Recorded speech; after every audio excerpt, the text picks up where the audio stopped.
A gente sabe que pilares, eles têm função, né, de estar levando a carga, a principal função, de levar a carga de um determinado ponto, né, de altura para outro, ok? Essa configuração, né, de levar a carga de um ponto de uma cota maior para um outro ponto de uma cota menor, às vezes é, subavalia um pilar, porque ele não tem a função apenas de levar a carga de cima para baixo, ok? Essa não é a única maneira de ele trabalhar. Tem várias outras maneiras dele trabalhar. E essas maneiras de trabalhar, elas dizem respeito à proposta arquitetônica, dizem respeito à maneira que ele é executado, diz respeito ao tamanho dele, ou seja, dependendo de vários fatores, um pilar ele pode ter uma geometria ou um comportamento, né, diferenciado, tá bom? Então muita gente acha que, pô, é só concretar ali uma treliça, tem gente que pega aquela treliça de laje e concreta ela, né? E diz que o muro está seguro porque está com treliça. Infelizmente, eu já vi construtoras, né, que têm corpo técnico utilizando a treliça. E assim, eu peguei uma treliça na mão, assim, uma treliça daquelas, não a reforçada, né, a mais comum. E a gente consegue dobrar ela em uma das direções, tá? Então, entendam um pouco. Aquela treliçazinha que é feita para colocar nas lajotas, né, nas lajes, ela tem uma geometria que é triangular, com os ferros embaixo e um ferro em cima, e a união delas com outro ferro que vai fazendo a união ao longo do trecho. Ela foi projetada para trabalhar em uma direção, tá certo? Ela foi projetada para trabalhar em uma direção.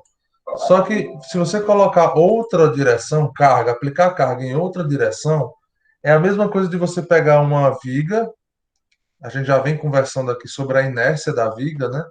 É de você pegar uma viga para receber uma carga vertical aqui, ó, e você deitar ela, colocar ela para menor inércia, entenderam? Você vai estar usando um material que tem sim capacidade para resistir a algum esforço, porém ele está sendo utilizado de uma maneira errada, né? Então a treliça, se você aplicar a carga num sentido que não seja para o qual ela foi projetada, ela fica frágil. Então eu já peguei uma treliça na mão assim, ó, forcei um pouco e eu consigo dobrar ela na mão. Eu consigo girar ela. Então a força de um ser humano consegue dobrar o aço, né? Aquela estrutura de aço, então, ele não tem uma função em algumas direções, não tem a mesma função, a mesma capacidade de resistência em algumas funções. E tem gente que usa treliça como se fosse armação de pilar. Só que o pilar, ele pode ter a incidência de cargas de várias direções, né? Eu posso ter a incidência de alguns requisitos técnicos nesse pilar que ele vai sofrer uma flambagem, que ele vai girar para um dos lados, né? E eu não tenho como saber exatamente, eu posso até tendenciar o movimento de um pilar devido à flambagem, mas eu não tenho como precisar para onde esse pilar vai flambar, tá certo? Então é complicado você usar alguns materiais, né, como por exemplo treliças, usar para fazer a composição de um pilar, por exemplo. E nós vamos ver hoje o porquê, tá bom? Quais são essas ações que existem em um pilar e que o arquiteto tem que ficar atento a isso. Por exemplo, é muito comum vocês colocarem pé direito duplo de uma casa. Vejam, nem todo pé direito duplo tem a mesma altura. Se você tiver uma casa com um piso a piso maior, esse pé direito duplo vai ser muito maior, tá? Então, por exemplo, o usual é 3,08 m, 3,16 m, né? Um degrau a mais ou um a menos. E se você coloca 2 degraus, 3 degraus, então esse patamar ele fica mais alto e, consequentemente, o de cima vai ficar também para conseguir a mesma proposta de baixo. Então, você vai ter um pé direito que não vai ser só 6 metros, vai ser quase 7, né? Se você tiver aí a incidência de um pé direito, um pé esquerdo confortável, tá bom? Deixa eu pegar aqui nossa ferramenta de modelagem, só um momento.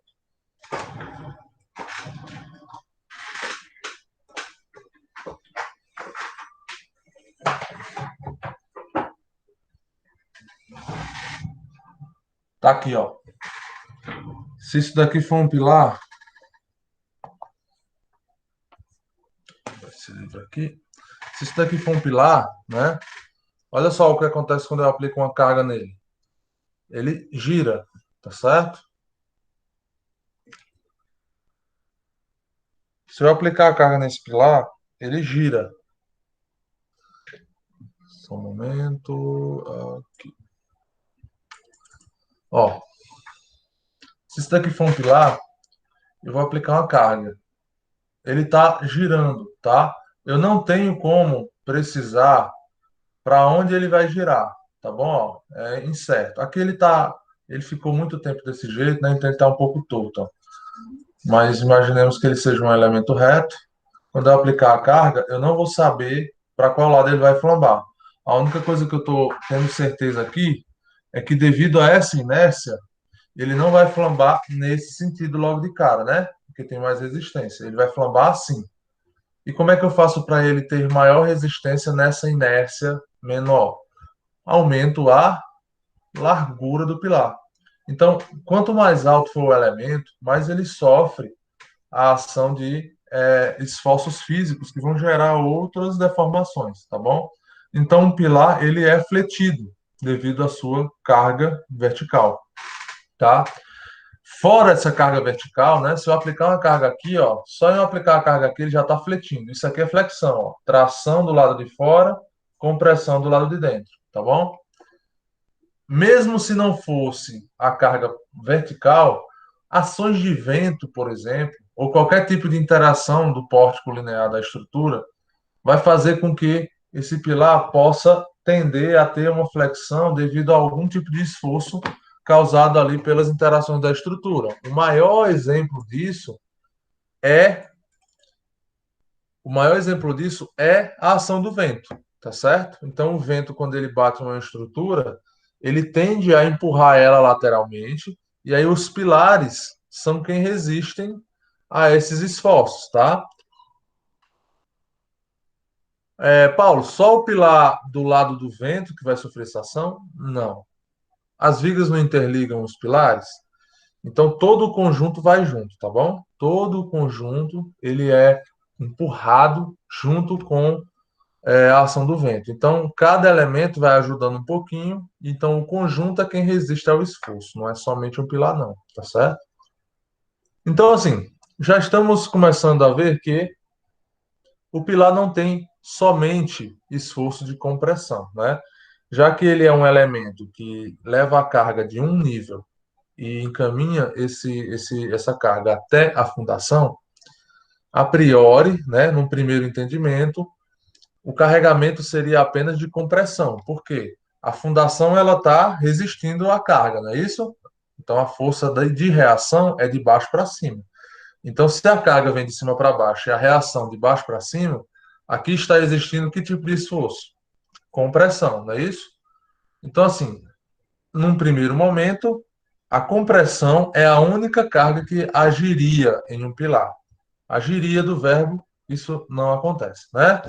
Então, ó, vocês estão entendendo já que a própria concepção do pilar, que é para resistir a cargas verticais, se essa carga for elevada demais para a inércia, né, para o conjunto, para a geometria do pilar, ela vai flambar, entenderam?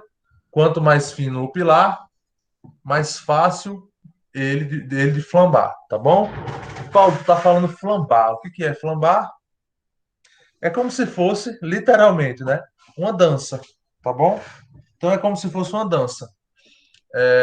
O pilar, ele vai dançar para um dos lados, ok? Então vamos dar uma olhada aqui, ó, nos conceitos, tá certo? Para que vocês possam entender isso daí.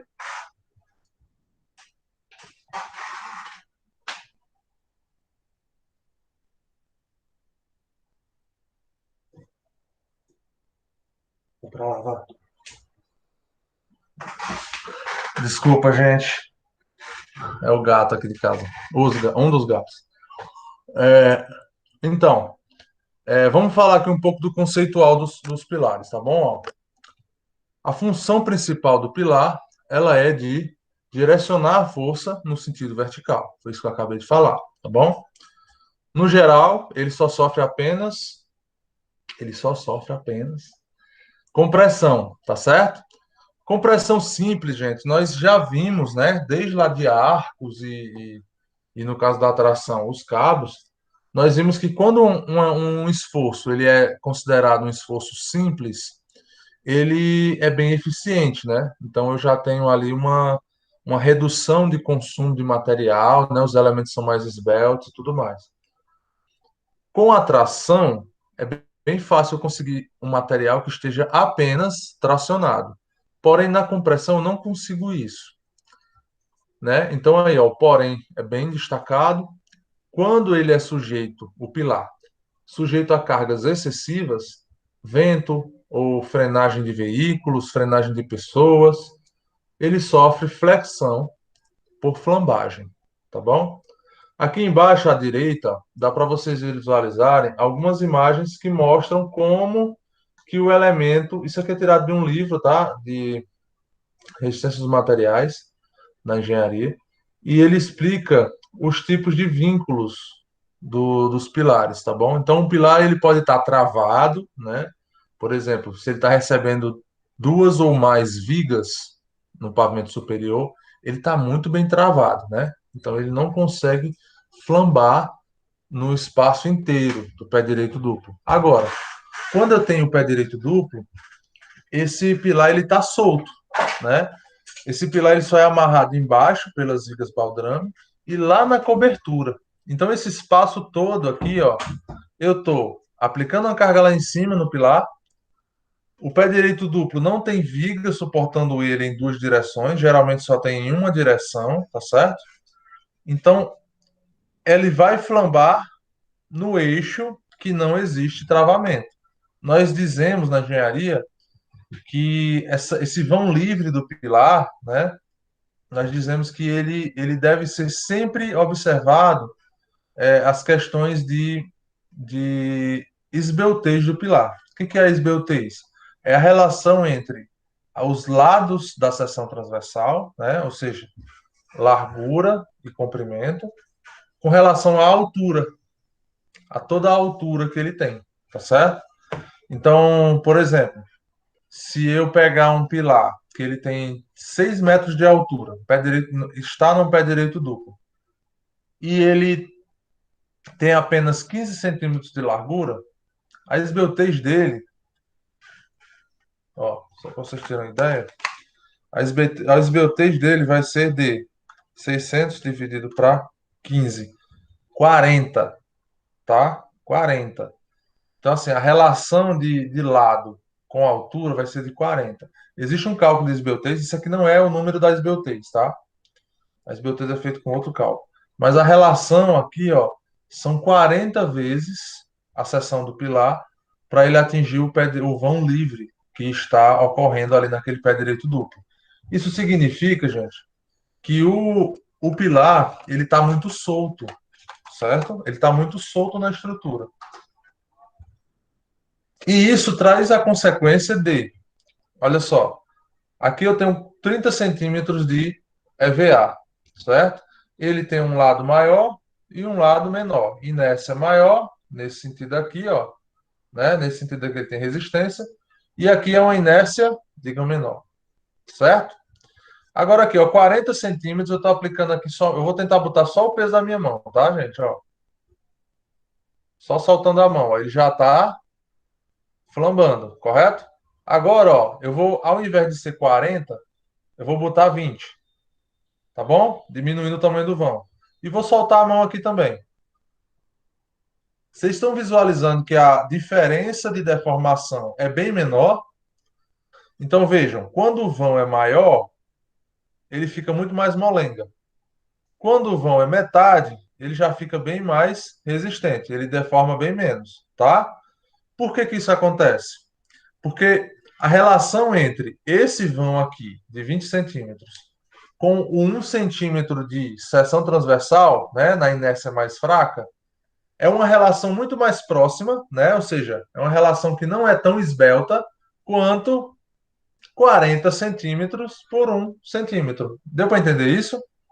Então, quanto maior a altura do vão livre do pilar, né, em uma direção ou em outra, mais esse pilar tem que ser gordinho, né? Mais ele tem que ter seção transversal, ou seja, inércia, para resistir àquele esforço, né? O nome disso, né, a relação entre a altura livre, de vão livre, e a seção transversal é chamada de esbeltez, tá bom? Então, um elemento, um pilar, ele precisa ter uma esbeltez mínima. Então, muitas das vezes a gente se depara na engenharia, né, trabalho fazendo projeto estrutural, com pés direitos duplos, né? Hoje em dia está muito comum o pessoal fazer casas duplex, só que a parte da frente da casa ser só imponência, né? Ou seja, você tem a mesma altura da parte dos fundos da casa, que tem dois pavimentos, porém na fachada, na sala de recepção, ali jantar, né? É um pé direito duplo, forro lá em cima, né? A 6 metros de altura, e aí as paredes ficam completamente livres até lá em cima. Ou seja, você está querendo um elemento muito fino, tudo com parede de 15, viu, no projeto. Você tem um elemento muito fino com uma altura livre muito grande nessa direção. Por quê? Beleza. Nesse sentido aqui, ó, estão passando as vigas aqui, né? Até que estão suportando a laje que está do outro lado. Mas no sentido em que você tem a menor inércia, ele está, ó, livre, livre. Aí qual é a consequência disso?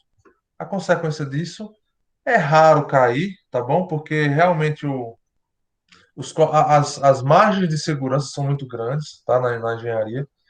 Porém, acontece, né? De você ter elementos que caem, que rompem realmente e que causam algum tipo de dano civil, né? Machucam as pessoas, colocam em risco a vida e tudo mais.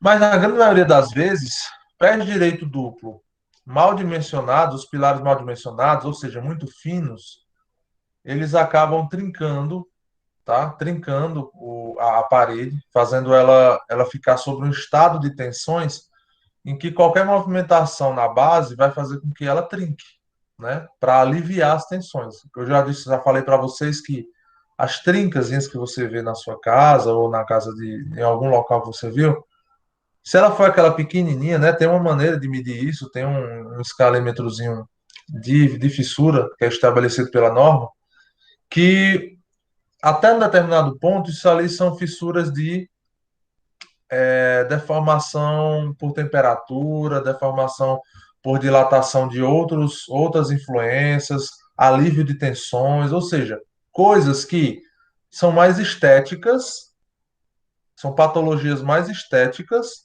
do que realmente estruturais. Então a norma até orienta que nesses casos você faça um acompanhamento da fissura por um determinado momento, por um determinado período, né? Até que você constate que ela está completamente estável, que ela simplesmente acomodou ali e acabou-se. Aí você faz todo o reparo de pintura, tá? É bem mais fácil entender assim, ó. Se você fica sentado numa cadeira, como você está aí agora, né? Alguns estão deitados, que eu sei. Se você está sentado numa cadeira aí agora, e você passa muito tempo sentado, vocês viram aí nos vídeos, se você olhar nos vídeos, vez ou outra fica assim, ó. Eu faço isso, ó. O que que eu estou fazendo? Os músculos, né, que estão apoiados na cadeira, para não dizer os glúteos, eles ficam muito tempo numa posição só. E aí você tem ali tensões devido ao seu peso em cima desses músculos. E aí, vez ou outra, você precisa fazer o quê? Aliviar um pouco as tensões. Então, você se mexe, muda um pouco, muda a posição, bota uma perna para o lado. Isso você, né, a sua anatomia, está dando um jeito de aliviar as tensões que foram acumuladas ali por aquele peso aplicado durante um período de tempo. Do mesmo jeito, pessoal, é a estrutura. Se a estrutura não for bem dimensionada, né, for subdimensionada, e ela permitir a transmissão de cargas para elementos que não são estruturais, como, por exemplo, uma alvenaria, vai acontecer que essa alvenaria, por receber carga, ela vai ficar tensionada, tensionada até que em algum local, né, seja na base, que é geralmente o que acontece, ou seja uma outra parede, ou seja uma, um canto lateral da parede, vai ocorrer ali um alívio de tensões, né? Porque algum lugar vai permitir uma movimentação. E aí a parede começa a aliviar as tensões que ela está sofrendo, né? Como eu falei para vocês, a tendência sempre é que uma molécula tente ir para um lugar que tem menor pressão, né? Menor tensão ou pressão. Vocês lembram que pressão é na superfície e tensão é interna, né? No material. Então, então essa parede, ela vai diminuir a carga que está dentro dela, transparecendo uma fissura, né? Agora, tem um determinado momento em que a fissura já se transforma numa rachadura. Aí sim, realmente tem características para isso. Você tem que tomar medidas muito mais decisórias para poder respeitar, né, aquele elemento de vedação e não jogar carga nele, tá? Então você tem que realmente refazer a estrutura inteira, beleza? É tanto aqui, ó, eu não vou conseguir, que essa câmera do notebook não é muito boa, mas aqui na minha casa tem uma pequena, um pequeno alívio de tensões. Ó, aqui, por exemplo, quando eu estou passando o dedo aqui, quando eu estou passando o dedo aqui, pessoal, olha só. Aqui onde eu estou passando o dedo, ó, eu estou acompanhando uma microfissurinha, ó. Ela está aqui, vai passando aqui e desce para cá. E aqui ela some. Então, ó, para vocês verem, ela está aqui, ó, embaixo dessas tomadas, tá? Tá dando para ver? A câmera é ruim, mas não tá, né? Porque realmente não é uma fissura. É um tipo de, vamos dizer assim, micro fissura, que é o alívio de tensão, tá? Então, provavelmente aqui, alguma tensão está ocorrendo nessa região aqui das tomadas e ela aliviou. A parede vai cair? De jeito nenhum. Aqui eu passando a pintura que acabou-se o problema, tá? Então, existem fissuras que são preocupantes e existem fissuras que elas não avançam, elas estabilizam, é só um alívio de tensões, tá bom? Então, tem pessoas que chegam para mim, para a gente, para engenharia, né? Que chegam para a gente assim, Paulo, não sei o que está acontecendo na minha casa, abriu uma fissura, eu acabei de receber a casa, não sei o que, não sei o que, não sei o que. Aí eu vou lá, não, vamos amanhã, então vamos cuidar logo nisso. Eu já levo o gesso, né? A canetinha para fazer a marcação, a réguinha para medir o tamanho da abertura. Quando eu chego lá, é uma fissurinha dessa. E já tem gente que tá lá, uma fissura de 30 milímetros, e a pessoa não tá nem aí, né? Já tá abrindo já, dá para ver o outro lado e não tá nem aí. Mas, não, isso aí é só fazer um Z, só fazer um Z de aço, né? Então, vai muito da pessoa, né? Vai muito da maneira com que a pessoa trata aquela ocorrência. Tem gente que nem liga e tem gente que realmente dá uma importância muito grande e que isso é bom, né? Porque é melhor você se preocupar com um negócio que não está em risco do que você deixar para lá e vamos dizer que um dia possa ocorrer algum tipo de fissura que realmente vai avançar, que vai quebrar, é melhor resolver antes do que depois, tá certo? Mas tenham em mente, tudo na engenharia, né, nessa parte de construção, de edificações, é melhor fazer logo bem feito do começo. Fazer com projeto, fazer com cálculo estrutural, fazer com arquiteto, porque depois, para corrigir um negócio feito, é problema, você gasta muito mais. É tipo gente que chega para arquiteto dizendo: rapaz, eu fiz uma casa, sabe? Mas aí eu fiz de uma planta que eu tinha na cabeça, acontece muito. É uma planta que eu tinha na cabeça, não contratei arquiteto, mas a casa está quente, mas a casa não está confortável, a casa não tem isso, a casa não. A cozinha ficou muito longe, a área íntima ficou misturada com a área social, né? Ou seja, agora para corrigir, meu amigo, reforma é dor de cabeça, né? Então, as pessoas têm que aprender isso, dar importância ao profissional que tem no mercado. Então, por exemplo, nutricionista. Tem muita gente que ainda acredita que nutricionista não tem função, mas é uma função muito, muito importante e está ligada à saúde, né?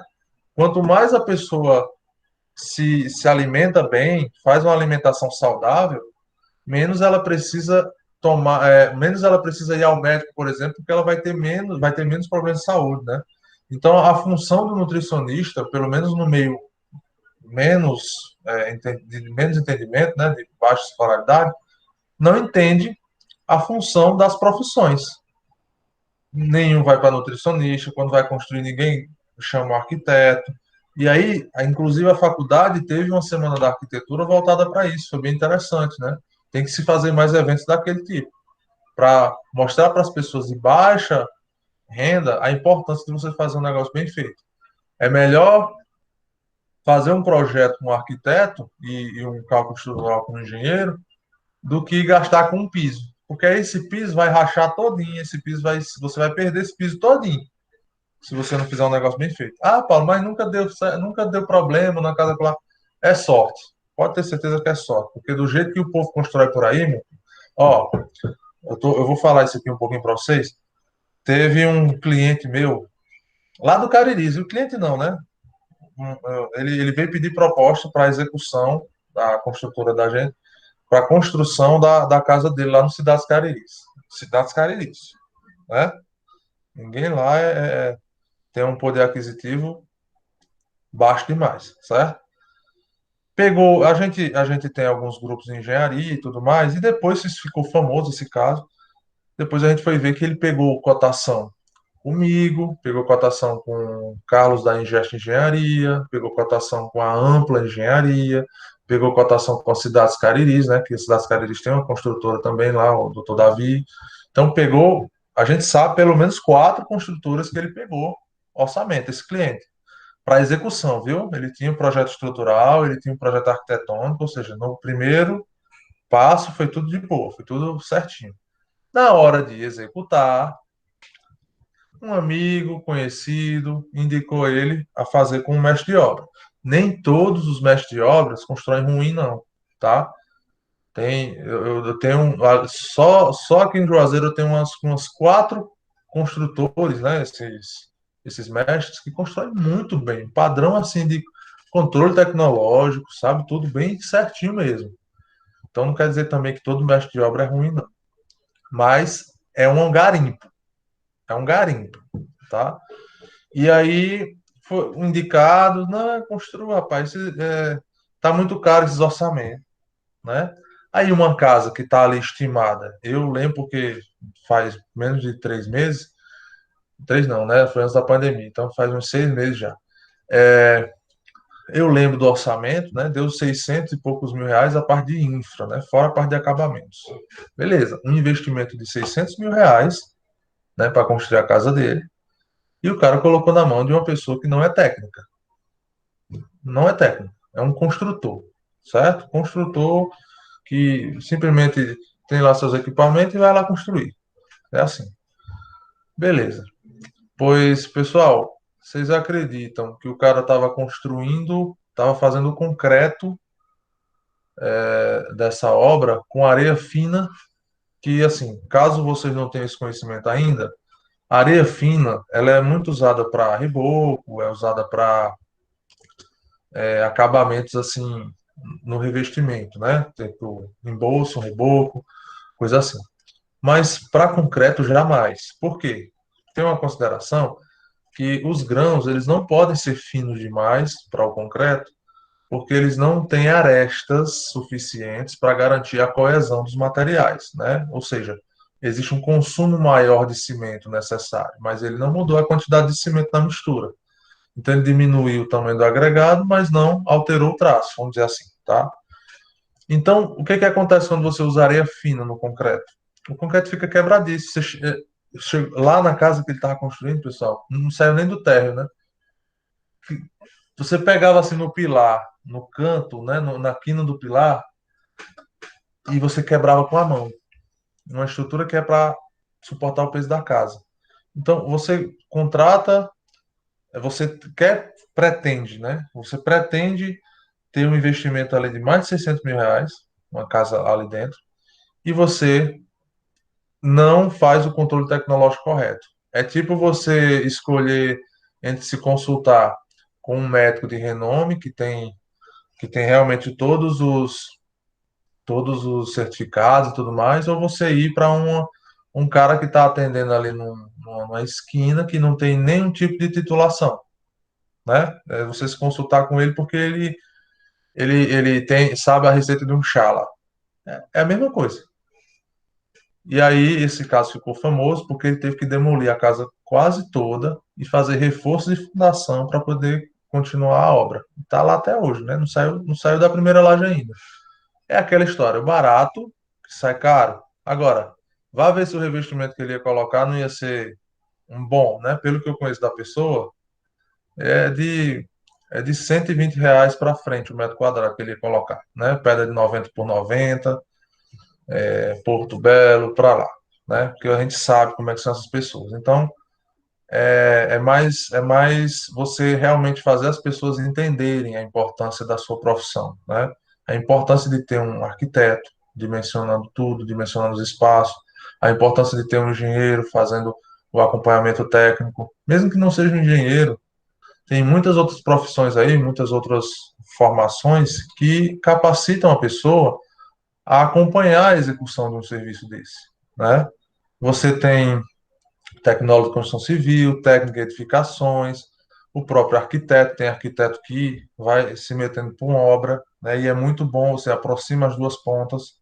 Já falei aqui de um arquiteto lá de Cajazeiras, né? Então, é um exemplo muito bom a ser seguido, tá? Vocês trabalharem com obras, não, ninguém começa na obra sabendo tudo, tá?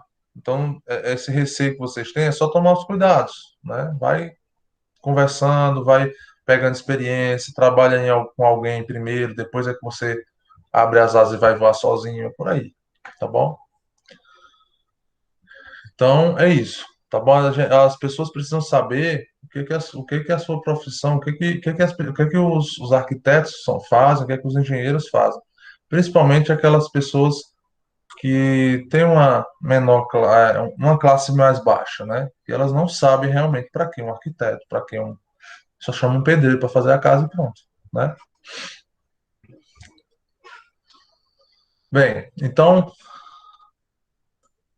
dependendo, dependendo da altura do pé direito, né? Essa alvenaria, ela vai ficar sobrecarregada se você não fizer o pilar com o tamanho correto, tá certo? Então, a relação é aquela que eu estava falando para vocês. Quanto mais alto e solto, né? Quanto mais fino, aliás, quanto mais fino e alto for o elemento, mais esbelto ele é, mais frágil ele é. E quanto mais, se a relação da largura com a altura do vão livre, né, já for bem menor, então eu tenho ali uma deformação bem menor, certo? E isso vai causar um alívio nas tensões da alvenaria, que na verdade a alvenaria ela não é para resistir a cargas, tá bom? A estrutura que é para resistir a cargas. Paulo, e as alvenarias estruturais? Neste caso, são elementos dimensionados para tal, tá certo? Então, por exemplo, se você tem alvenarias de cerâmicas estruturais que elas não necessariamente são os mesmos tijolos usados aqui nessa casa, por exemplo. Aqui é um tijolo de vedação e existem tijolos estruturais realmente. Qual é a diferença? A diferença é a coesão do material, a densidade, ele é muito mais resistente, tá certo? Às vezes tem até uma adição de solo-cimento na mistura do tijolo, ok? Lá no aeroporto existe um condomínio chamado Vivenda das Flores, que ele é feito em alvenaria estrutural, mas não é aquele de concreto, é alvenaria estrutural cerâmico, tá? É possível isso, beleza? São 4 andares, se eu não me engano. Agora, óbvio, os vãos são bem pequenininhos, tá certo? Então, tudo isso tem que ter uma relação bacana para viabilizar esse tipo de solução construtiva, tem que estar alinhado com a arquitetura, tá certo? Vãos pequenos, porque eu não posso ter vãos grandes demais, concentração de cargas em alvenaria estrutural, tá bom? Então, ó, aqui eu tenho algumas imagens que mostram como um pilar pode se comportar, né? Dependendo de como está a interação entre a ancoragem de baixo, né? O apoio de baixo e o apoio de cima. Então, ó, a carga ele pode flambar igual a esse exemplo que eu fiz aqui com EVA. Eu posso ter uma flambagem mais voltada para cima, quando não existe nenhum tipo de restrição em cima de segundo ou terceiro gênero, tá? Quando não tem relação nenhuma de ancoragem em cima, o pilar pode inclusive sair do seu eixo, tá certo? E é esse caso aqui e esse daqui, tá certo? Ó, esses três casos aqui, ó. Embaixo, um pilar que tem apoio de primeiro ou segundo gênero e em cima ele não tem, isso aqui não se sustenta, tá? Porque ele sai do seu estado de estabilidade, tá? Então essas aqui são as maneiras de flambagem, né, do pilar, tá? São várias considerações aqui que são os tipos de flambagem que podem ocorrer no pilar devido às suas restrições nos apoios. Geralmente em uma estrutura de concreto, o que ocorre é isso aqui, ó, da letra A, ok? Tá travado em cima, travado embaixo. Agora, quando, por exemplo, eu tenho um pé direito duplo, vai ficar próximo do C aqui, ó. Vai acontecer um pouco do C, né? Entre B e C. Por quê? Porque não tem viga nesse sentido, né? Só vai ter viga em um dos sentidos, tá? Pé direito duplo é o quê? Uma parede, por exemplo, da fachada, e atrás dessa parede, na parte interna, é um pé direito duplo, ou seja, não tem viga travando essa parede. O único travamento da parede é em um sentido, mas no outro sentido não tem travamento. Essa parede aqui tá solta, tá certo? E aqui, gente, ó, só para vocês terem uma ideia, como a relação de carga influencia no momento fletor. Olha só, o momento fletor para uma carga de 20 toneladas e que eu tenho excentricidade, né, que é uma variação no eixo do pilar de 0,001 metros, né, ou seja, bem pouquinho, eu já tenho um momento fletor de 20 quilogramas por metro. 20 quilogramas por metro. É tipo um peso de 20 metros, desculpa, um peso de 20 quilos tentando girar um braço de alavanca de 1 metro de distância. Então já é considerável, porque vocês sabem, né? Quanto maior o braço de alavanca, maior é o momento, maior é o giro. É tipo você querer tirar um parafuso de um pneu de caminhão com aquelas chaves que tem 1,10 m, 1,5 m de distância, né? Fica bem fácil. Uma pessoa consegue abrir um parafusão daquele tamanho, tá certo? Agora, vai tentar abrir com a chave de roda do seu carro, que tem 30 centímetros. Você não consegue. Então, é o braço de alavanca influenciando aí, tá bom? Aqui, ó, já uma outra consideração. Se a carga são de 200 toneladas, na mesma excentricidade, aí eu já passo para 200 quilos por metro. Então, vejam que quanto maior a carga que o pilar está sujeito, maior vai ser o momento fletor que vai existir, que vai fazer a flambagem, tá certo? Maior será a flambagem desse material. Então, quando você tem um carregamento muito grande, também é um quesito que vai forçar a flambagem desse pilar. Vai aumentar ainda mais a flambagem desse pilar, tá certo? Muito bem. Então, pilar inicialmente existe uma função de transmitir cargas verticais, porém, né, devido a todo um conjunto de fenômenos físicos, existe também o surgimento de cargas laterais e momentos fletores em um pilar. Por isso que ele, num pilar, por exemplo, de concreto armado, ele tem aço, né? Armado, então tem aço. Porque, na teoria, o concreto ele é muito bom resistindo compressão. E se o pilar só está resistindo à compressão, né, teoricamente, ele só resiste à compressão, não precisaria de aço, correto? Mas aí o aço está lá por quê? Porque num pilar nunca vai existir apenas a compressão, né? A própria compressão já traz uma consequência que é a flambagem. E ainda tem as cargas horizontais. Então, por isso, o pilar tem que ser armado, tá certo? Porque eu tenho flambagens e momentos fletores. Se tiverem dúvida, vão falando, tá, gente? Pilares. os materiais e as seções transversais. Quais são as mais interessantes? Assim, gente, olha esse pilar aqui, ó. Esse pilar ele tem uma seção transversal retangular. Aqui eu fico na janelinha, né? E aqui eu fico na janelona, não é isso? Eu estou entendendo assim. Eu não sei se é isso mesmo. Por isso que eu fico mudando a tela. Isso aqui é uma seção transversal, tá? De um pilar. Ela é diferente num eixo para o outro. Então eu tenho aqui uma inércia menor e aqui eu tenho uma inércia maior. Quando eu aplico uma carga, a inércia menor já não resiste e flamba. Tudo bem? Como é que eu faria, pessoal, para esse pilar ser mais eficiente e ele cada vez mais ficar mais resistente à flambagem e, consequentemente, à compressão? Teoricamente, um pilar que está resistindo a uma carga apenas de compressão, o ideal é que ele tenha uma seção transversal próxima de um quadrado ou um círculo, ou seja, geometrias, né, seções transversais que tenham uma equidistância tanto na inércia x quanto na inércia y. Deu para entender isso? Por quê? Porque eu vou ter agora uma mesma relação de esbeltez tanto no eixo x quanto no eixo y. Isso aí seria o ideal, né? O mundo perfeito. Sabe qual é o problema? O problema é que, quando eu vou aumentando a altura da minha edificação, eu tenho outras interações que vão ocorrendo. Sabe qual é o nome dessa a interação mais importante nessa questão de flambagem? Chamem de vento.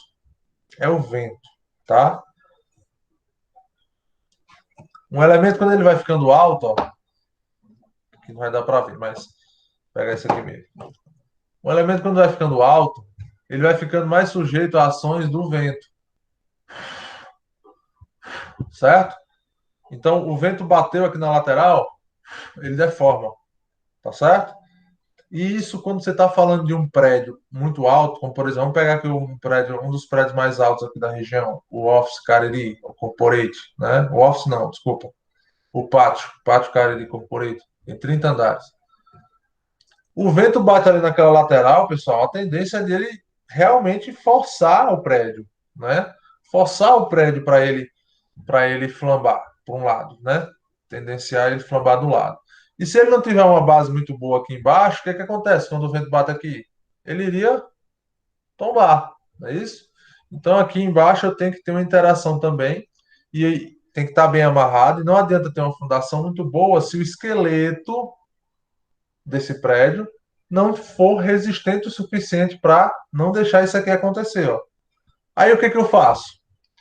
Quando o prédio ele é muito alto, eu preciso ter um pilar, uma estrutura, que é o esqueleto dessa estrutura, e colocar a inércia voltada para contrapor ao vento. Ou seja, o vento vai bater aqui, ó, a tendência de vento é sempre vir desse lado.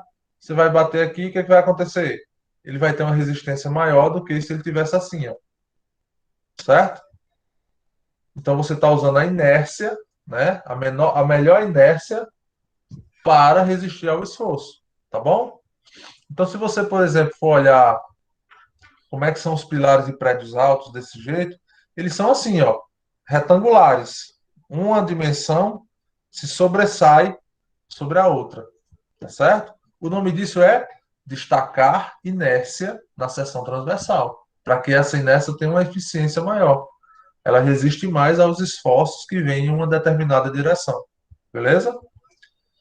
Então, pessoal, depende muito. Essa questão de seções transversais vai depender muito da configuração da estrutura que você está querendo. Se você está querendo fazer uma casa térrea, que é mais estável, que não tem muita ação de vento, os pilares podem ser mais quadrados, podem ser mais simples, só realmente se adequando ali a um layout arquitetônico para influenciar o mínimo possível, tá? E quando o prédio é muito grande, muito alto, aí uma das inércias vai ter que se destacar, tudo bem? Paulo, pode ocorrer um destaque de inércia em duas direções? Pode sim. Existem pilares com seção. Isso aqui, pessoal, é um pilar de seção em I. Não, I não, perdão. É alma cheia, tá certo? Alma cheia. Existem os pilares com seção em L, que tem uma boa inércia tanto numa direção quanto na outra. Tem os pilares em cruz, que é literalmente uma cruz, em T. Então, você tem algumas seções transversais que são muito boas para você ganhar inércia em duas direções, tá? O aço seria o material mais indicado. O aço é o mais indicado para tudo, na verdade. Por quê? Vocês já conseguem responder isso? Por que que o aço é tão bom? Por que que o aço é tão interessante para as estruturas? Veja hoje na aula de sistemas. Ele é resistente, mas qual é a característica dele que faz com que ele fique resistente? Vamos dizer assim, que por consequência ele fica resistente. Eu vou repetir isso aqui, tá? Já falei algumas vezes nas aulas. O material tem uma flambagem menor. Não, a flambagem, na verdade, ela está relacionada a não só o material, tá, Marcelo?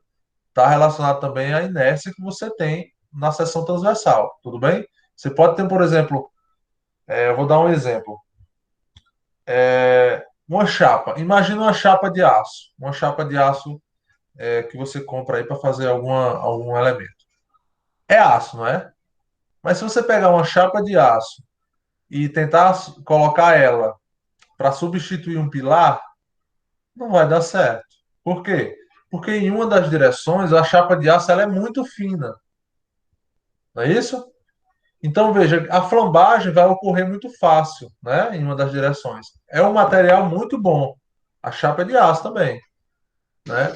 Porém, a seção transversal do material não favorece a uma resistência à flambagem, ou seja, a flambagem é muito mais fácil, tá? Então, a flambagem está mais relacionada ao casamento entre o material e a seção transversal, tá bom? Então, não é só por causa do material que a flambagem vai acontecer ou deixar de acontecer. Oi, acho que era a Ari Grandes, né, que ia falar? A questão da densidade é do material. Exato, pronto. Você tocou no assunto. A densidade. Quando o material é mais denso, significa que existem mais moléculas unidas, né? Elas estão mais próximas e mais coesas. Então, isso é um grande indício de resistência do material, tá bom? Então, o que é que torna o aço, né, o material mais indicado? A densidade dele, porque a densidade dele é muito grande, tá bom? Eu venho falando isso ao longo do tempo aí com vocês. Tipo, olha, pessoal, a densidade do aço, o aço laminado, né, chega aí perto dos 7.500 quilos por metro cúbico.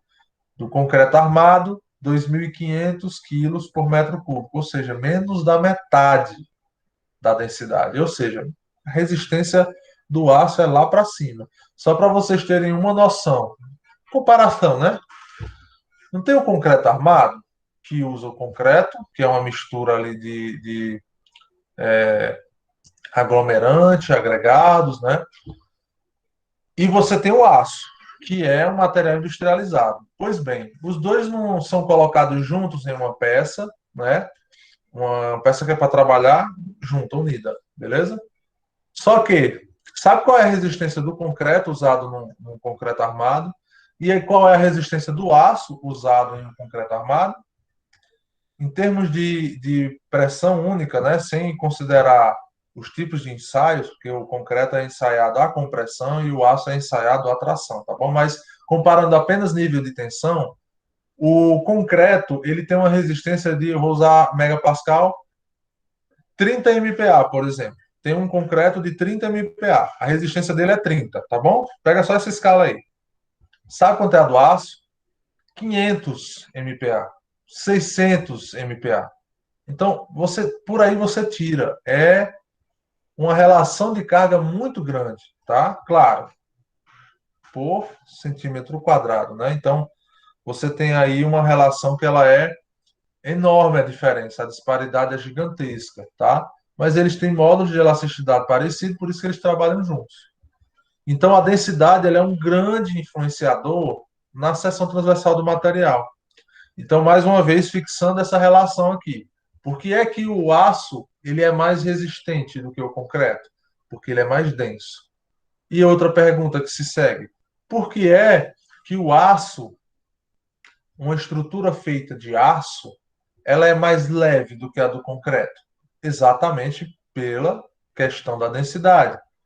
Um determinado esforço, ele exige muito mais seção transversal do concreto, que é menos resistente, do que do aço, que é mais resistente. Né? É tipo assim: eu preciso levantar uma mesa. Eu tenho dois ratos de academia bombado e eu tenho cinco magrelozinhos para levantar a mesma mesa. Vamos dizer que é uma mesa, uma senhora mesa.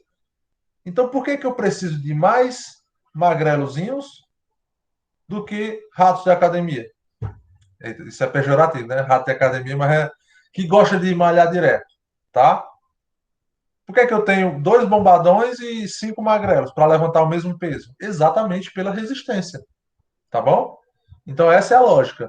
Então, o problema do aço ser muito resistente é que alguns dimensionamentos, né, levam em consideração, esses dimensionamentos são os corretos, eles levam em consideração a carga e também as vibrações, tá? As vibrações e deformações que podem existir na estrutura.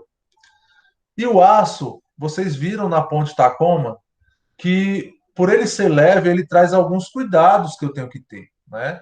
Muitas vezes, depois que você termina o dimensionamento do projeto, com relação aos momentos fletores e às cargas, você passa mais tempo no aço, né? Fazendo as interações para deformação, para evitar que esse material deforme, para que a estrutura deforme, colocando muito peso. Você vai, no projeto, você vai começar a ver maneiras de aumentar o peso na estrutura, porque senão ela fica leve demais e algumas cargas dinâmicas vão acabar entrando no processo de deformação excessiva ou de ressonância, como vocês viram lá na ponte Tacoma. Entenderam? Então, ó, o aço seria o material mais indicado, mas as seções por serem esbeltas, olha a esbeltez de novo aí, né? As seções por serem esbeltas são suscetíveis à flambagem, ou seja, tem pouco material para resistir à carga e esse material, por ser leve, né, ele vai ficar mais suscetível a flambagens, porque ele é fino. O elemento vai ficando fino. Para resistir essa carga aqui, eu só preciso de 5 centímetros quadrados de seção transversal. Estou chutando. Para o aço. Ah, o problema é porque esses 5 centímetros quadrados não dá para fazer uma seção com inércia muito grande. Aí eu tenho um problema de flambagem. Tá certo? Então, o que é que nós vemos nas estruturas de aço? Perfil I. O que que é um perfil I? É uma tendência de você aumentar a inércia em duas direções, porque você tem a alma e tem as mesas, né? Eu vou mostrar isso para vocês, tá? Fiquem com calma aí que não vou passar por cima disso sem estar mostrando para vocês não, tá bom? Mas na frente a gente tem esse tipo de conceito. Então, ó, o pilar de concreto armado apresenta em termos de área de projeção, ou seja, seção transversal, um valor 50% maior do que o correspondente a aço. Só aço, né? Estrutura só de aço. Mas o custo do concreto, aqui no Brasil, tá, gente? Foca aí, que é aqui no Brasil, é inferior na ordem de um terço. Então, por que será que o Brasil usa mais concreto armado, né? Mundo afora, não. Mundo afora você tem uma tendência maior de você ter materiais mais eficientes, ou seja, de você utilizar o aço como elemento estruturador. Né? Por quê? Porque ele tem, economicamente, a economia, né? Ela torna mais interessante o uso do aço. Ele é eficiente. O Brasil também ele é eficiente, tá? O problema é que aquele não é acessível, beleza?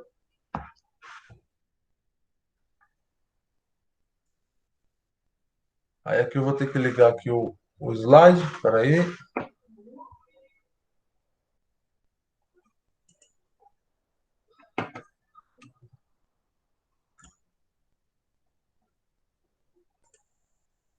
E aí, ó,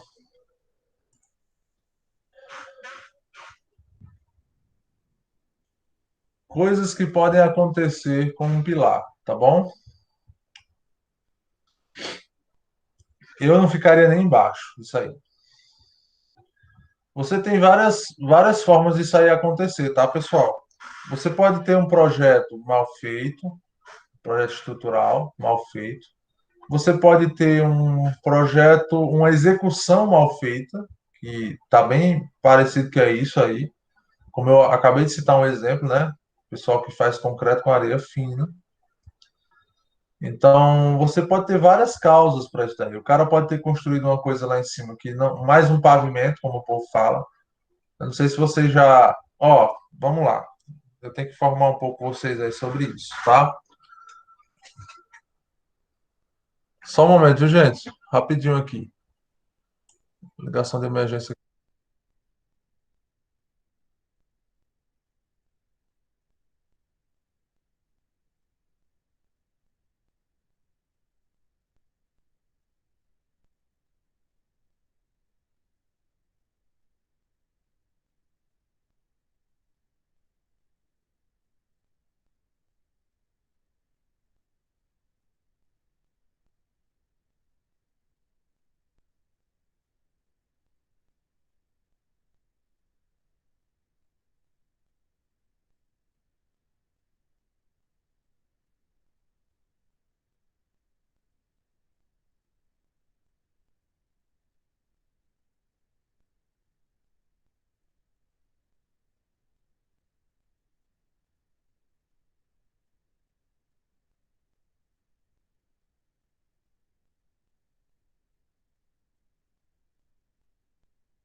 Oi, pessoal, desculpa aí, é coordenadora, né? É tipo como se ela estivesse entrando na sala, viu? Então sempre para a aula, desculpa aí, tá? Não é qualquer pessoa que eu para a aula aqui para atender, não. O telefone toca direto, gente, direto, direto, direto, direto. Mas, como é a chefe, tem que atender. E outra, é um pedido de Marcondes aqui para fazer um negócio das disciplinas optativas. Então, é o chefe pedindo para o chefe maior. Bom, vamos lá. Voltando aqui ao raciocínio, né? Vocês vão se deparar muito com um cliente que chega assim para vocês e diga: Ó, eu quero fazer uma reforma lá em casa, não sei o quê. Eu construí o prédio. Meu pai não. Meu pai construiu o prédio na época, botou a armação aí, estrutura para subir mais dois pavimentos. Vocês vão ouvir muito isso. Quando vocês ouvirem dizer isso, pessoal, já tem uma coisa em mente, tá? Deixou estrutura para dois pavimentos, então você já está tendenciando que você não conhece o que está ali embaixo, não conhece o que está na fundação, o que está na estrutura do pavimento térreo, e nem a pessoa sabe. Por quê? Porque ela está falando que a pessoa que construiu está dizendo que construiu já pensando em outro pavimento. Então, veja, não tem projeto, não é a pessoa que é responsável pela construção que está falando, e essa pessoa que construiu nem não é técnica, certo? Ou seja, você tem que fazer um projeto do zero. Então, por exemplo, vou ser sincero para vocês, quando uma pessoa chega nesse nível aí para mim, quando uma pessoa chega para mim falando essas coisas aí, para fazer uma reforma, para construir uns pavimentos lá em cima, eu já fico assim, olha, não, isso não vai dar certo. Eu vou passar todo o procedimento que tem que ser feito e ela vai fugir, tá? Então, para que vocês entendam como é que a coisa tem que funcionar, e é importante que vocês ouçam isso de alguém que está no mercado. Quando vocês se formarem, né, a maioria de vocês vai estar inexperiente ainda e vai pegar serviços, vai pegar prestações de serviço que não deveriam ser trabalhadas. A verdade é essa, tá? O Paulo está dizendo que tem serviço que não é para eu pegar, Tem projeto que não é para eu pegar, tem cliente que não é para eu atender? Sim, eu estou dizendo isso. Porque muitos, vocês vão ouvir muito isso, pessoas que vão chegar para você, ocupar seu tempo, gastar ali, vamos ali visitar um local, você vai, gasta seu tempo, gasta seu combustível, passa 1 hora, 2 horas ali conversando com a pessoa e a pessoa no final mostra o porquê que ela chamou você. Ela diz: Tu acha que eu gasto quanto aqui? Sem você ter sido contratado, sem você ter feito um projeto, sem você ter ali os elementos para uma estimativa de custo, sem você ter feito estrutural, sem você ter feito sondagem do solo. Entenderam onde é que eu estou querendo chegar? Então, você tem que se sair dessas coisas, tá? Desse tipo de cliente. E muito vai acontecer dessa imagem aí que vocês estão vendo, tá? Acontece muito devido às pessoas que forçam um desejo deles, passando por cima de requisitos técnicos, tá bom? Então, construir um pavimento mais é possível? Claro que é possível. Não estou dizendo que não é possível, na engenharia tudo dá certo, só que eu preciso tomar providências para checar o que está ali, qual é a estrutura. Eu preciso fazer uma estrutura complementar, eu preciso fazer um reforço de fundação, um reforço de pilar, e para saber o que é que eu tenho que fazer, eu tenho que investigar o que já existe, para só então propor algum tipo de intervenção, tá? Então, cuidado com reforma. Uma coisa, numa reforma, é você mudar uma pintura, uma estrutura, coisa parecida. Outra coisa completamente diferente é você construir um outro pavimento, tá? Construir um outro pavimento. Então tenham cuidado com isso, tá? Já sondem quando você estiver conversando com o cliente, já sondem ali quais são as pretensões dele, se realmente vocês vão começar a ficar mais maduros com o tempo, vocês vão ver aqueles clientes que estão querendo apenas conversar e no final perguntar quanto é que é o preço disso aqui mais ou menos, né? Ou aqueles clientes que realmente estão querendo desenvolver o projeto. O cliente que chega perguntando preço, ele não está querendo construir. Ele está querendo apenas sondar ali um preço do que é que ele vai gastar. É curiosidade, é curioso. Não tem no LX, quando você volta lá, dispensa curiosos. Pronto, é por aí. Você não vai botar isso no seu Instagram, né? Dispensa curiosos, mas é por aí. Você tem que entender, atender as pessoas bem, claro, você tem que ser um profissional, porém você tem que saber onde você precisa investir um pouco mais de tempo e onde você está perdendo tempo, tá bom? E é só maturidade isso. Não tem como a gente descobrir isso, sair da faculdade sabendo. Não, não tem. Tá bom? Então, olha só. Esse tipo de rompimento aqui da estrutura, né, é uma flambagem literal, é uma flambagem literal, e que geralmente está associada a uma relação errada de carga versus estrutura do concreto, né? Pode ser por falta de resistência do concreto, pode ser por falta de seção transversal, vários motivos, tá bom?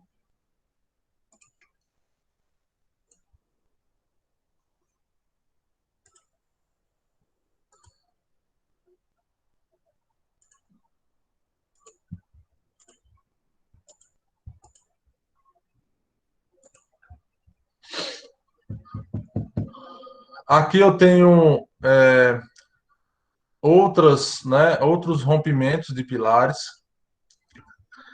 semelhantes aqui, ó, pessoal. Só olhando para essas imagens, a da direita, eu tenho certeza que é um excesso de carga, tá? Excesso de carga para resistência ali do elemento estrutural, porque ele está flambando meio que com um buchinho para todos os lados, tá? E sem falar que dá para ver que não tem estribo nesse pilar. Então vejam só a importância de você ter estribos no pilar, tá bom? Aqueles estribos que a gente viu lá na leitura dos projetos, né? E outra coisa que dá para tirar dessa informação aqui, vocês estão vendo que a armação está muito corroída. Quando a armação está muito corroída, significa que é um ambiente de muita, como é que se diz? Palavra, muita maresia. Desculpa aí, fugiu aqui a palavra. É um ambiente de muita maresia, tá? Litoral, beleza? Então, nesse local aí, a maresia, né, a salinidade do ar faz com que a armação ela corroa muito mais rápido e ela fica meio preta, meio escura, tá bom? Então você vê aí um rompimento de pilar. Lembrando que o concreto, uma das principais funções do concreto, né, num pilar, essa função é secundária, mas ainda é muito importante, é de proteger a armadura. Lembre-se sempre disso, tá bom? Então o concreto ele resiste muito bem às regiões comprimidas e também tem uma função muito importante de proteger aquela armadura. Então, ó, eu tenho uma carga que ela é uma carga maior do que a carga que o pilar está suportando, né? Ou seja, a seção transversal do pilar não é suficiente para resistir a uma determinada carga, ele fica esbelto para essa carga e vai flambar, tá? E aí acontece isso daqui, tá bom? Então, o que é que eu faço para melhorar, vamos dizer assim, para evitar que haja flambagem e futuramente, devido à flambagem, como o concreto não resiste muito bem a deformações excessivas, eu tenho o rompimento, né? O concreto estoura e aí a armação fica desprotegida e aí é uma bola de neve, vai romper o pilar todinho. O que é que eu faço? Eu aumento a seção transversal, né? De uma forma esdrúxula, eu posso falar aqui, ó, eu engordo o pilar, tá certo? Eu estou engordando a seção transversal do pilar.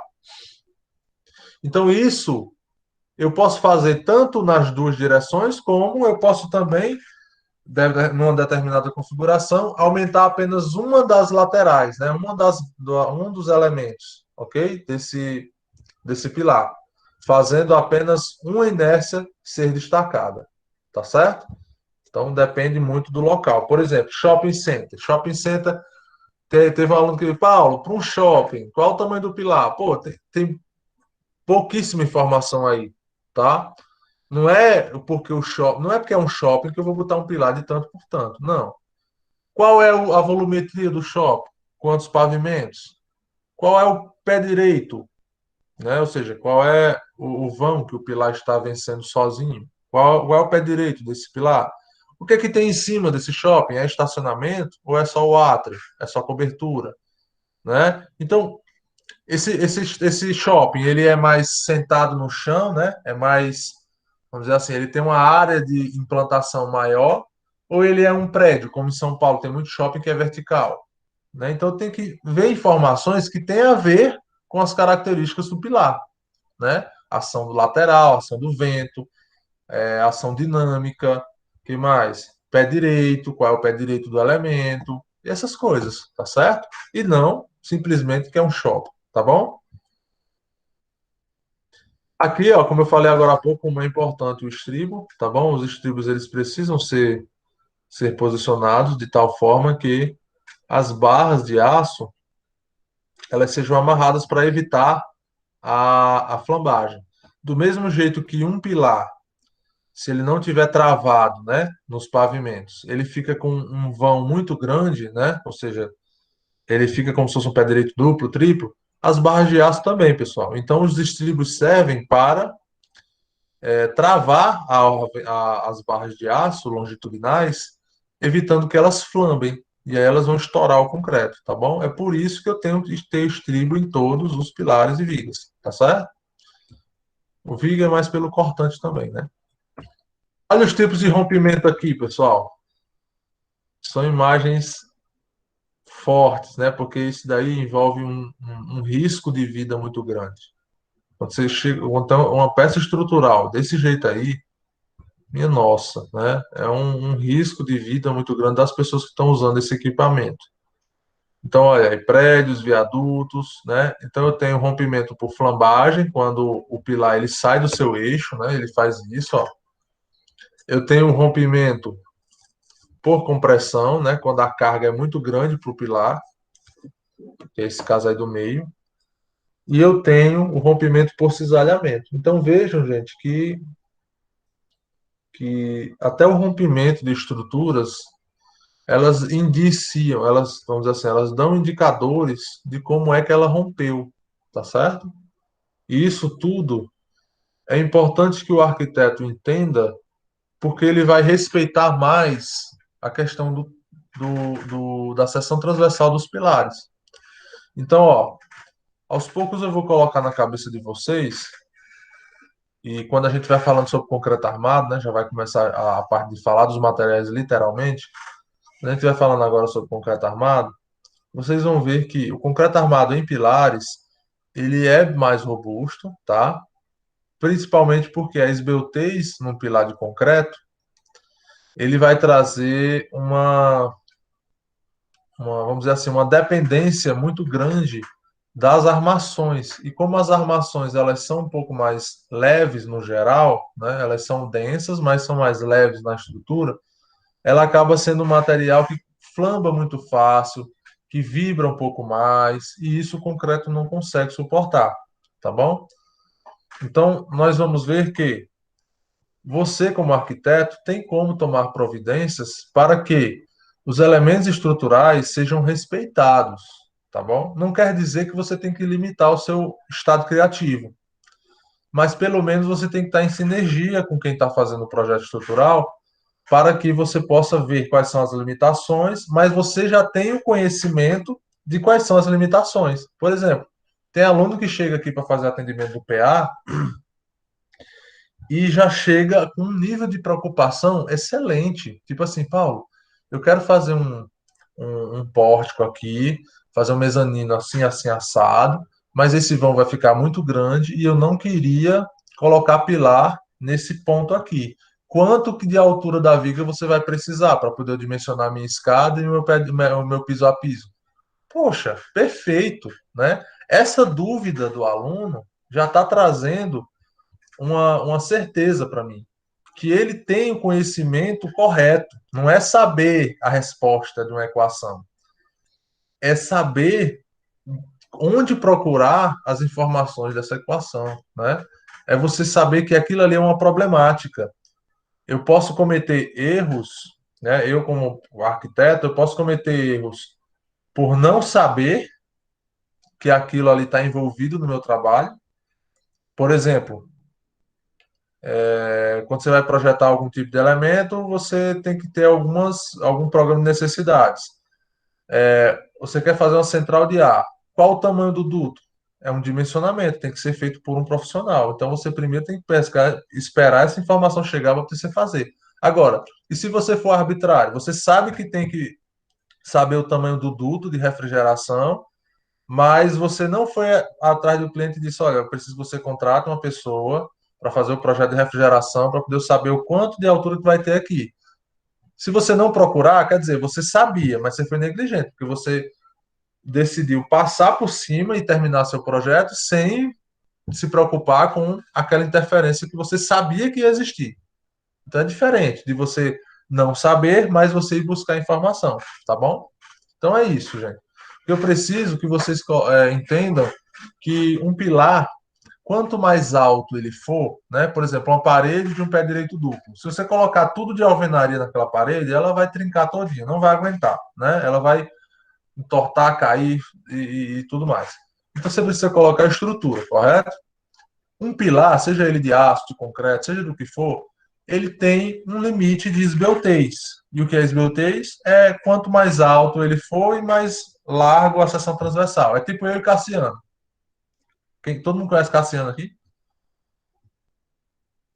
Cassiano, todo mundo conhece Cassiano, não? É o aluno lá, aquele altão? É, o aluno, o altão, exatamente. Ele é alto e magro, não é isso? Ele tem quase a mesma altura minha. Então, é tipo comparar Cassiano e eu, né? Cassiano é muito mais esbelto. Ele é alto e fino. Eu sou alto e grosso, né? Ou seja, a esbeltez dele é maior. Então, se eu fosse falar como se fosse uma estrutura, ele é muito mais fácil de sair da estabilidade do que eu. É muito mais fácil derrubar ele do que eu. Então, um pilar, ele não pode ser esbelto demais, não pode ser cassiano demais, tá bom? Porque ele fica muito fino e não resiste aos esforços. Eu canso de resolver problema de muro, que o pessoal faz abafado, como a gente chama, né? Que ele fica com 10 centímetros, não, 9. O tijolo tem 9. Um pilar fica com 9 centímetros de largura para 3 metros de muro. o ventinho que bater ali vai balançar, pode ser o concreto mais duro que seja, ele vai balançar, né? E aí quando junta essa esbeltez do pilar com uma má execução, com um concreto fraco, aí pronto, o muro vai e tomba, o muro cai, o muro entorta. Aí o cliente chega para a gente, Paulo, chamar um engenheiro aqui, né, para poder resolver esse problema aqui, ó. Aí eu disse, tá, derruba e faz outro. Aí ele disse, não, mas como é que eu resolvo aqui para não perder o muro? Não tem como a gente consertar muro, não. Se você quer fazer uma estrutura de apoio, você vai gastar a mesma coisa você derrubar e fazer outro muro, né? Então, às vezes as pessoas acham que a gente tem assim, uma varinha, vai fazer assim, ó, o muro fica reto. Não, não é assim, não. Né? Então, tem dessas coisas aí. Beleza, pessoal? Então, quando você vê um pé direito duplo no seu projeto, bota uma paredezinha de 20 centímetros de largura, já ajuda um bocado, viu? Pé direito duplo, parede de 20, parede de 25, tá certo? A mesma consideração que vocês fazem quando coloca uma parede grossa voltada para o poente, vocês agora já colocam isso lá junto com essa mesma consideração. Você coloca pé direito duplo, parede grossa, tá bom? Você não está perdendo muito espaço ali na sua área interna e você já vai possibilitar a colocação ali de um pilar, beleza? Bom, é isso. A gente volta a falar de pilar quando a gente estiver falando sobre concreto, aço e madeira, tá bom? Que já são as próximas aulas aí. Pessoal, a próxima aula, sexta-feira, nós nós vamos resolver uma. Eu vou mostrar para vocês uma resolução de uma treliça, tá bom?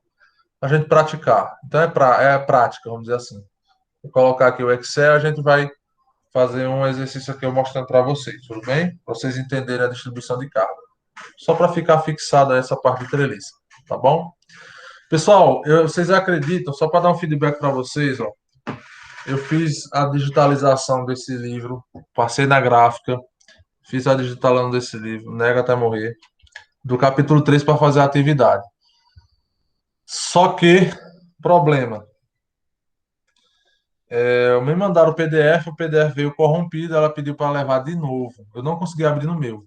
Pediu para levar de novo lá para poder tirar. Então eu vou fazer o seguinte, eu vou tentar digitalizar pelo celular, a qualidade não vai ficar muito boa, mas para a leitura fica bom, tá bom? Então eu vou hoje eu acho que eu não vou terminar da aula 10 horas da noite, mas amanhã eu mando para vocês para aquela atividade lá do dia 9 de outubro, tá bom?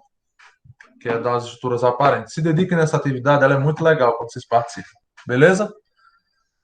Bom, gente, então é isso. Se ninguém tiver mais dúvidas, uma boa noite para vocês. Bota presente aí antes de sair, tá? E até sexta-feira, viu? Um abraço.